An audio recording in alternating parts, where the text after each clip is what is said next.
Hola, ¿qué tal? Buenos días. Es un gusto saludarle en este domingo donde iniciamos una nueva serie de enseñanzas, esta vez por video.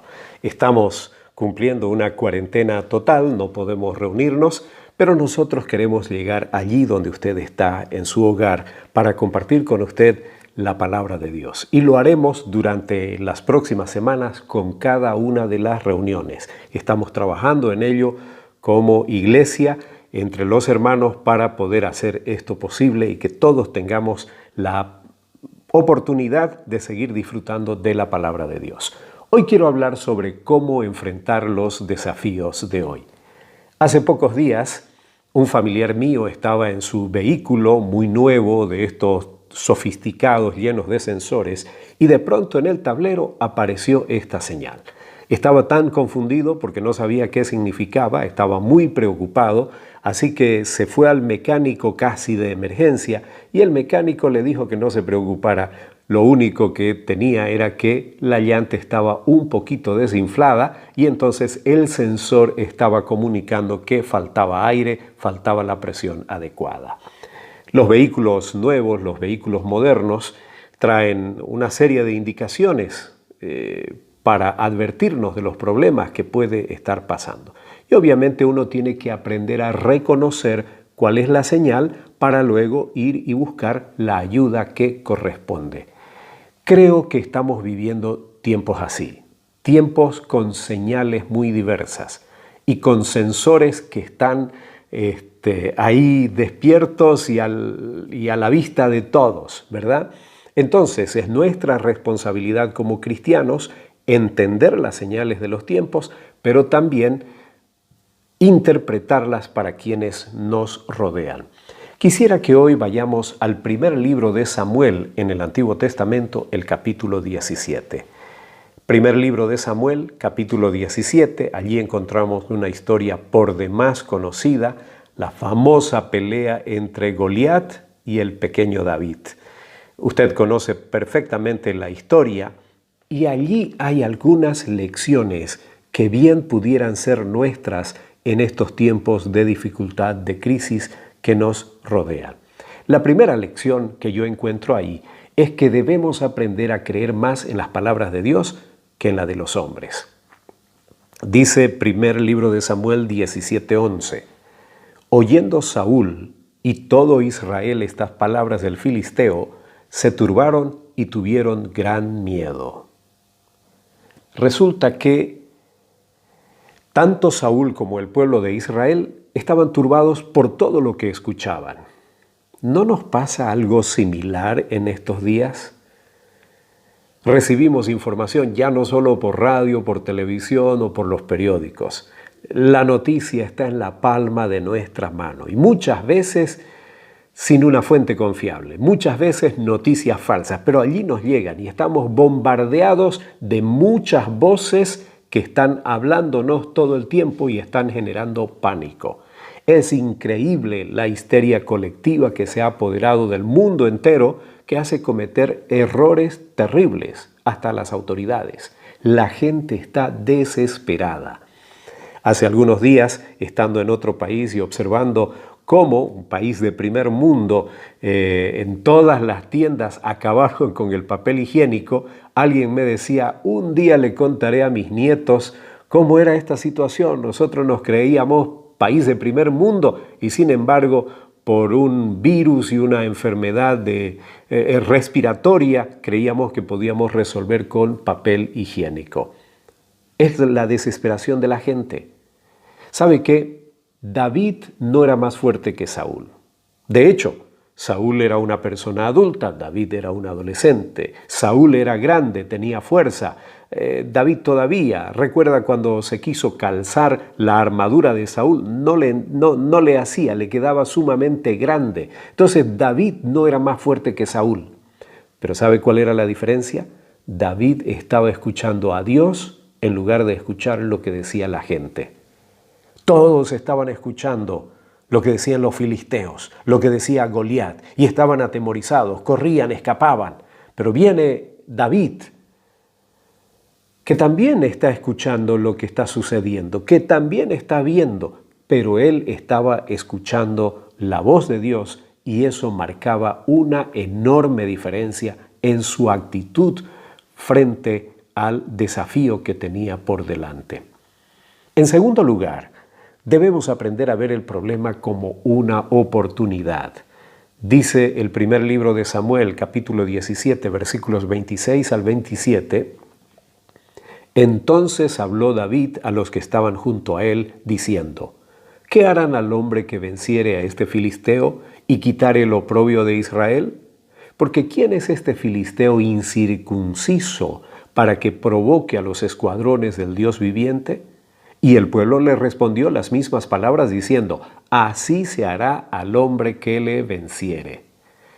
Resulta que los hombres de Israel estaban tan temerosos porque solo se habían enfocado en el problema, que no veían una oportunidad. Viene David, que en lugar de enfocarse en el problema, se enfoca en la oportunidad. Claro, él no ha estado en medio de esta situación, viene con otro propósito, él ni siquiera viene a pelear, viene trayendo alimentos para sus hermanos que sus padres habían mandado, ¿verdad? Pero cuando llega y ve el problema, ve la realidad, también descubre que hay una oportunidad. El rey ha prometido enriquecer al que se atreva a enfrentar a los gigantes. Ha prometido darle a su hija y ha prometido librarle de impuestos a la casa de su padre. Si nos concentramos en el problema, nuestra actitud será negativa y temerosa. Si tenemos la sabiduría de enfocarnos en la oportunidad, encontraremos que hay algo que vale la pena hacer en medio de las circunstancias. Estamos en cuarentena. Estamos recluidos en casa. Probablemente vamos a tener consecuencias económicas, pero ¿sabe cuáles son nuestras oportunidades para ser testigo de Cristo? Deje de enfocarse en el problema, deje de mirar las limitaciones y comience a ver qué oportunidades podemos tener en medio de esta circunstancia. Probablemente no vamos a poder visitar a nadie porque estamos en cuarentena, pero tenemos contacto, tenemos comunicación y habrá algo que nosotros podemos hacer por los demás para mostrar a Cristo en nuestras vidas. Este es un tiempo de oportunidad. ¿Es un tiempo de crisis? Sí. ¿Es un tiempo de problemas? Sí. ¿Los problemas son graves? Sí. Pero las oportunidades son mucho más grandes que los problemas y solo requiere de una perspectiva diferente para encontrar la oportunidad. Eso fue lo que vio David. Tuvo una perspectiva diferente y encontró una oportunidad. En tercer lugar, debemos aprender a recordar la obra de Dios en el pasado. Dicen los versículos 34 al 36 del primer libro de Samuel, capítulo 17, David respondió a Saúl, tu siervo era pastor de las ovejas de su padre, y cuando venía un león o un oso y tomaba algún cordero de la manada, salía yo tras él y lo hería, y lo libraba de su boca. Y si se levantaba contra mí, yo le echaba mano de la quijada y lo hería y lo mataba. Fuese león, fuese oso, tu siervo lo mataba. Y este filisteo, incircunciso, será como uno de ellos, porque ha provocado al ejército del Dios viviente. Es interesante notar en las Escrituras que el pueblo de Israel frecuentemente se olvidaba de lo que Dios había hecho en el pasado. ¿Recuerda la queja de ellos con Moisés en las aguas amargas de Mara, allá en el desierto? Dios lo había librado de la esclavitud de los egipcios. Dios había abierto las aguas del Mar Rojo. Dios les había provisto comida. Dios les había guiado durante el día, durante la noche, les había protegido. Y ahora encuentran aguas amargas y están aquí quejándose. ¿Por qué nos sacaste de Egipto? Hubiéramos preferido seguir allá y no venir a morir al desierto. Quejándose, recordando lo malo, es decir, olvidando lo bueno que Dios había hecho en el pasado. David tenía una actitud diferente. Él recordaba lo bueno que Dios había hecho en el pasado. Esto le traía seguridad, confianza, esperanza por el futuro. Mientras la gente venía y le decía, no, pero no vayas, vas a enfrentar esto, que el gigante es grande, que los filisteos son terribles. Él recordaba lo que Dios había hecho a través de él en el pasado. ¿Qué cosas buenas ha hecho Dios en su vida? ¿No cree que Él tiene poder para seguir haciendo esas cosas buenas? ¿Hay crisis? Sí. ¿Hay problemas? Sí. ¿Este virus es terrible? Sí. Pero Dios es más grande. Y Dios ha hecho grandes cosas en su vida en el pasado. Lo puede volver a hacer. En cuarto lugar, debemos aprender que la victoria es suya.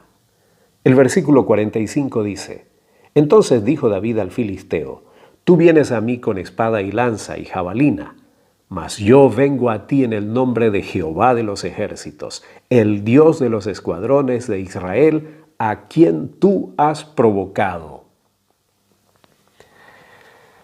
Es cierto que debemos recordar las victorias del pasado, lo bueno que Dios ha hecho en el pasado, pero tampoco debemos caer en el otro extremo, el extremo del triunfalismo basado en la autoconfianza. Eso puede ser muy dañino. Hay algunos que se atribuyen ellos los logros, las victorias del pasado. También sucedió en las Escrituras. ¿Se acuerda de aquellos que quisieron tomar la ciudad de Ai después de haber vencido en Jericó, donde los muros se cayeron? Le dijeron a Josué: no mandes a la gente, ¿para qué vas a castigar, vas a fatigar a la gente? Vamos unos pocos y vamos a vencer, ellos son pan comido. Si hemos podido con Jericó, ¿cómo no vamos a poder con Ai?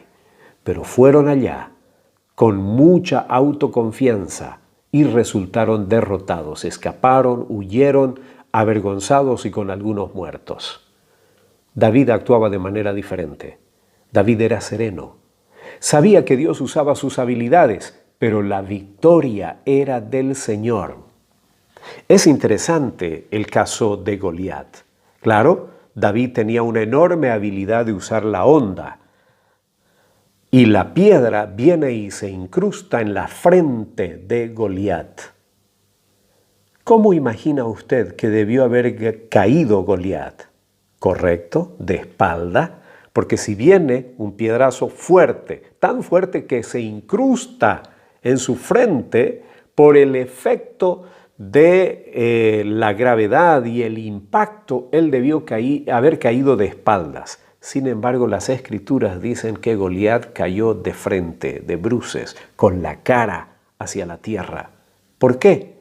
Dios estaba demostrando que usó las habilidades de David, pero la victoria era suya. Fue Dios quien lo tumbó, no el piedrazo de David. Por eso cae hacia el otro lado, no al lado de donde debió haber caído si era por el impacto de la piedra. Ponga sus habilidades en las manos del Señor. Él le ha dado talento, Él le dio habilidad, le dio recursos, facultades, inteligencia. Y Él quiere usar esas capacidades. Pero será el Señor quien le conceda la victoria. La victoria es de Él. Bueno, ahora que hemos recordado todas estas lecciones, que debemos aprender a creer más en las palabras de Dios que en la de los hombres, que debemos aprender a ver el problema como una oportunidad, que debemos aprender a recordar la obra de Dios en el pasado y que debemos aprender a reconocer que la victoria es suya, ¿qué vamos a hacer?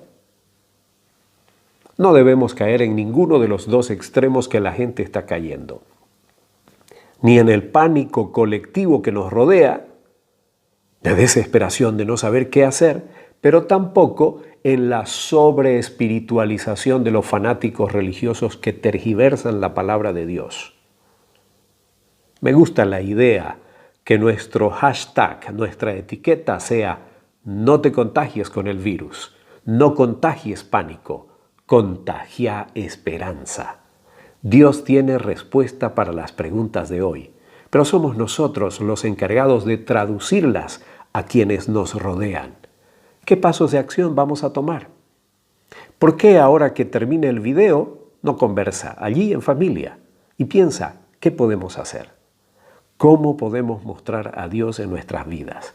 ¿Cómo podemos servir a los demás? ¿Cómo podemos amar a los demás? Aunque no podamos visitarles, pero ¿cómo podemos ser testigos de Cristo en medio de estas circunstancias?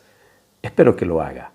Seguramente habrán respuestas que ustedes pueden encontrar en esta situación para de alguna manera dejar que Dios les utilice. Recuerde, no se contagie con el virus, no contagie pánico, contagie esperanza.